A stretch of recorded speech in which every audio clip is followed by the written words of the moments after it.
Right, I think Garth set the scene for a talk about some numbers. So, without further ado, and conscious we're half an hour in, let's talk PCC numbers.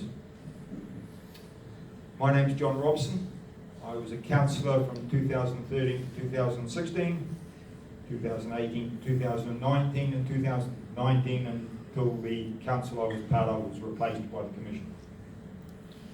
In my time on council, I was the mayor and my peers. I served under 3 mayors. I was their choice to be the finance guy, to chair the finance committee. I was also placed on smart growth, which is just kind of interesting.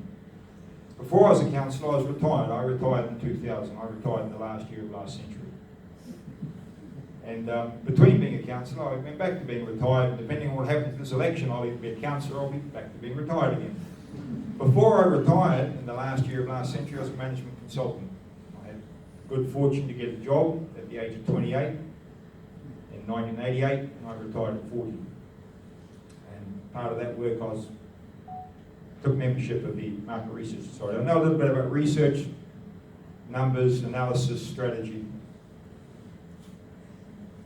I also know a little bit about telling the truth with research. One of the requirements, one of the parts of the brief of the incoming commission was to restore the image and reputation of Tauranga City Council. And when you do that, so these are results of research done by a local research company, Key Research. They're employed and paid by Tauranga City Council, so this stuff is out of Tauranga City Council reports. All the information you'll see here is basically Tauranga City Council numbers, right? And what you can see is what you do in a situation like this is you take the number of people satisfied, and from that you subtract the number of people dissatisfied. So if there are more people dissatisfied than there are satisfied with your performance, you wind up with a negative score. You're probably mostly familiar with this when One News do their variant polls and talk about where prime ministers are sitting or prime ministerial possibilities. So Greg Brownless had a positive score of +5, and in local government that's not a bad score. And I'm competing with Greg for the mayoralty, so it's an honest statement, that's not a bad score. Under Tempe Powell, the score dropped to -38. There's a reason for that, and the reason has 6 letters, and it's in the top of that yellow bar. Since then, the 3 years subsequently, Antolli has led council. And Antolli is currently claiming, locally and on national media, that they have lifted the reputation and image of Tauranga City Council.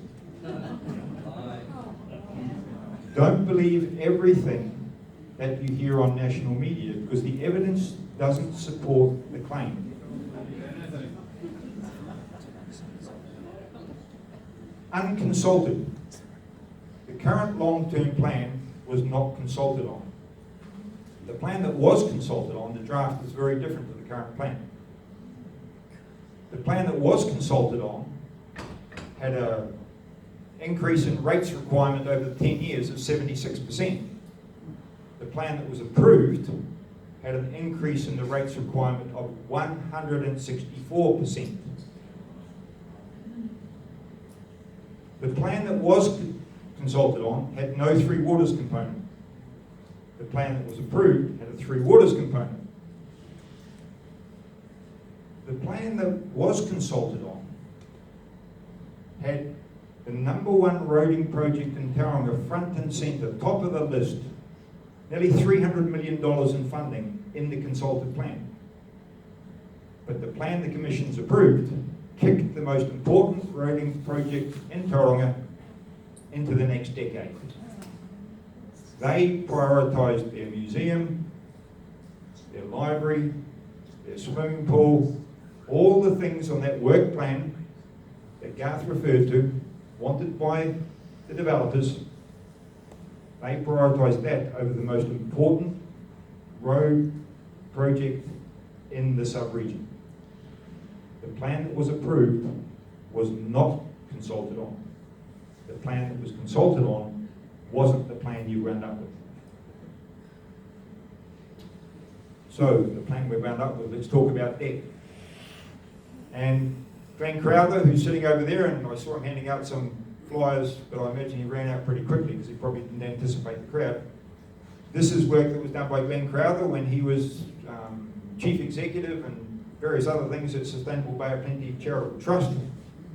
And this is solid work. And it's interesting for a number of reasons. One is you can see the red line points out that in 2034, the debt of the city will be close to $3 billion. And if you track that line back to where it intersects with the blue line, you will see that's today, 2024, and our debt is just over $1 billion. So the current long-term plan, which starts July 1, will triple our debt as a city. But you won't find that $3 billion figure in the council's long-term plan. In the council's long-term plan, you'll find the blue line, which stops at $2.6 billion. And the reason for that is, at $2.6 billion, the council is hitting its prudential limits. In other words, it's getting to be a risky situation. In 2024, 2023 actually, the government of the day, not the current one, the previous one, decided to allow councils to borrow money, not put it on their books, but you would still be responsible for it. So it used to be that the blue line represented your debt as a city. You could go to a council annual report or a plan and you could see what the city's debt was, what you residents were responsible for. Now that's not the case. $3 billion worth of debt. By the way, the green line there represents the additional debt that's off the books. And just so we're very clear, that debt that is off the books is less flexible and more expensive than the debt that's on the books.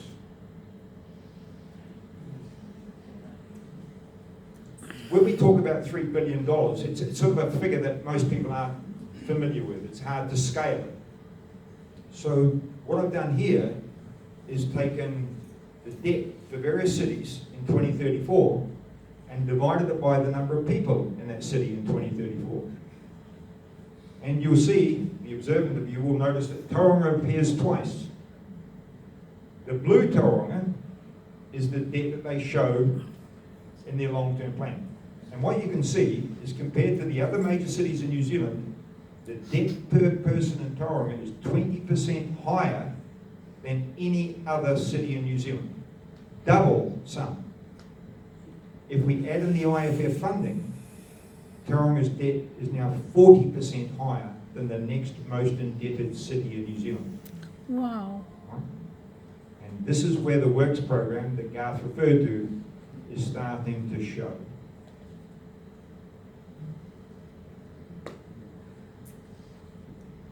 How reliable are those numbers?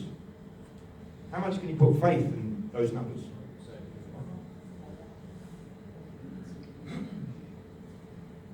I've gone back and I've analysed long-term plans since 2012.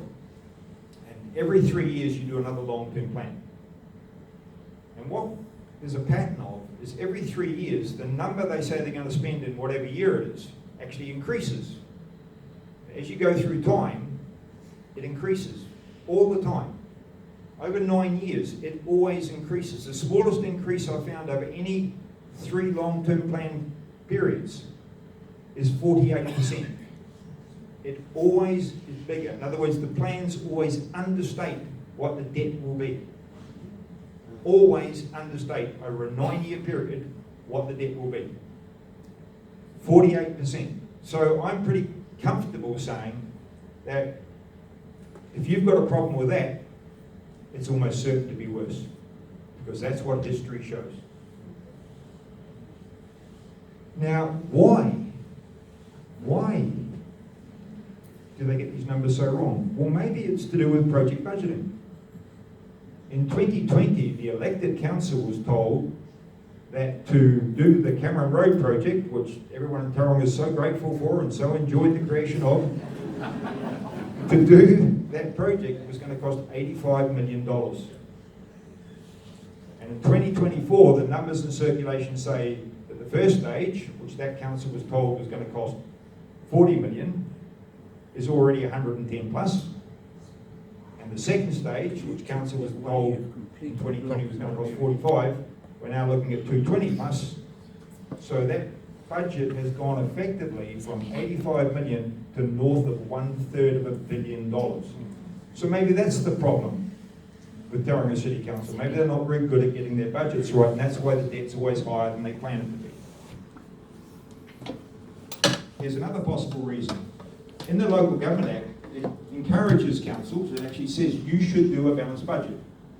Unfortunately, the next few clauses say, unless you don't want to.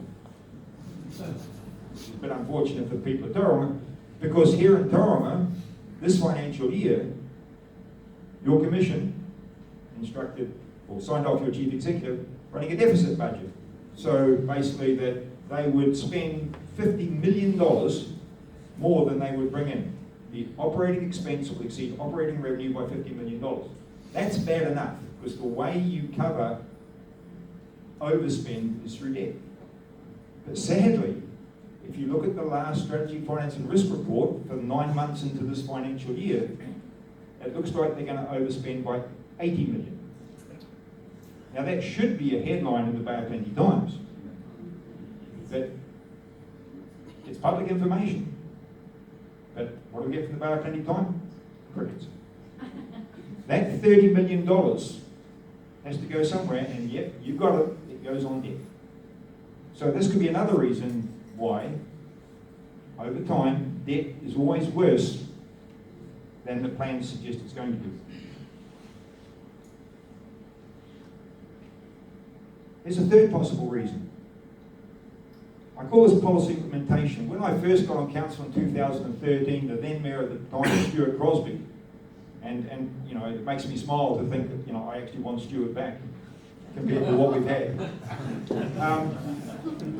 Just joking, Stuart. You stay where you are a regional council. You bet you shall. We can get out of the local body altogether. In the 6 years from 2018 to 2023, these numbers, by the way, are taken from the annual reports. Nothing here is secret. Nothing is hidden. But you've got to find some idiot with a passion for numbers and time on his hands and the skill set, so they add them and subtract them to bring it to the public's attention. Clearly, that skill set doesn't exist within our media. In the 6 years, council spent $500 million on growth capex. Now, there's three kinds of capex. There's replacement capex, normally funded by depreciation. That's it. You've got something, it wears out, you need to replace it, that's fine. Or there's level of service capex, where you've got a small library, you need to refurbish it and update it and put a bit of new technology in, and that's level of service capex. And the third type of capex is growth capex, and that's caused by the city growing. And we know who makes money out of cities growing. It's probably the Urban Task Force, because when you look at their website, again, this is all public, when you look at their website, the number one thing that they stand for, the first thing on their list, is growth. Right, so, how you pay for growth, if you've got a growth pays for growth thing, is from development contributions from developers. So developers make a contribution. In those 6 years, council spent $500 million. And what we got in contributions from developers is $200 million. So there's a $300 million shortfall there. And that's got to go somewhere. And maybe that shortfall, planned or unplanned, is another reason why debt grows the way it's growing and planned to grow in Tauranga. Now, Simpson Grierson, who are a well-respected legal firm, and legal firms, like councils, often stray out of their lane and often give advice on policy and what things should be done at central government and local government. Simpson Grierson recently issued a paper that said councils should go hard on development contributions, that councils generally don't push developers hard enough. Developers don't make a big enough contribution. This is Simpson Grierson speaking, not me. I agree with Simpson Grierson. I've been saying it for longer than Simpson Grierson, and locally I've been shouting it louder than Simpson Grierson, but they've said it.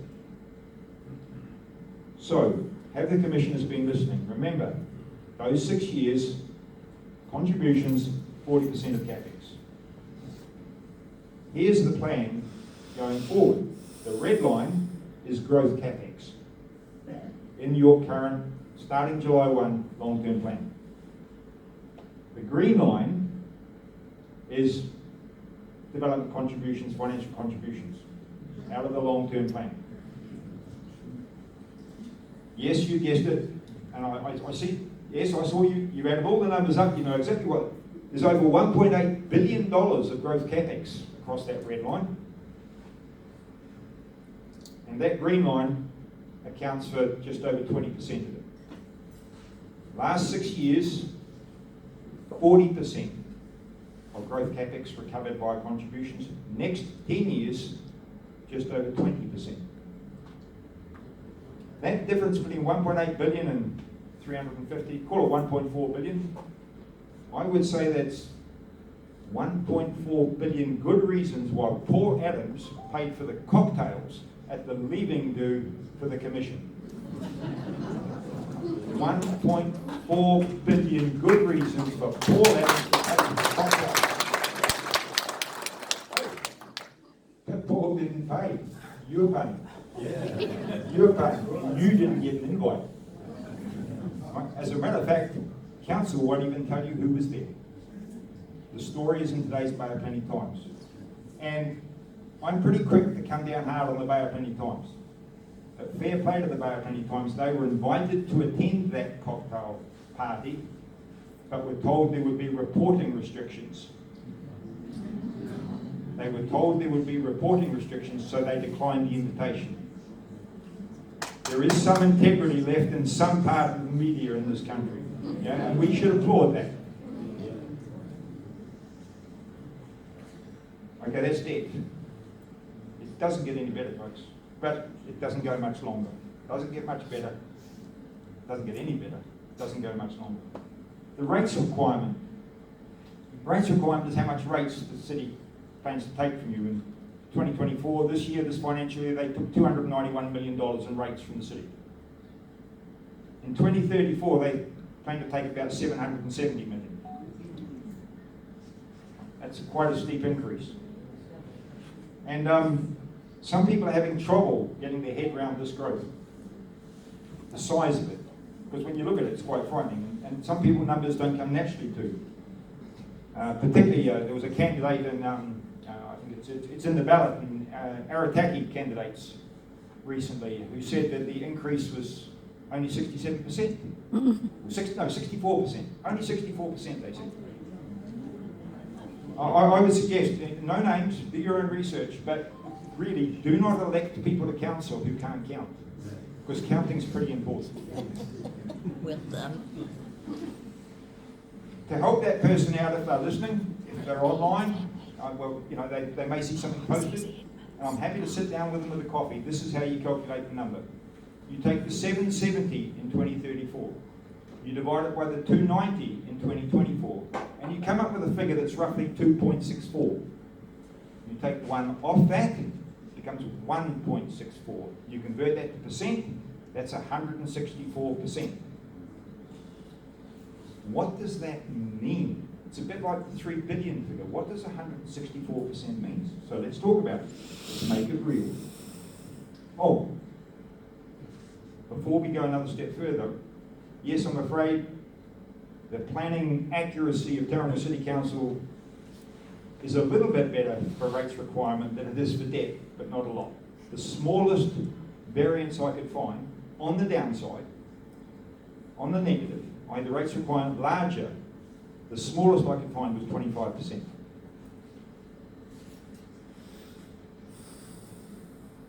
So, I just want to walk you through this chart. We're just about at the end, folks. On the left-hand side, the red bar on the left, that's 164%.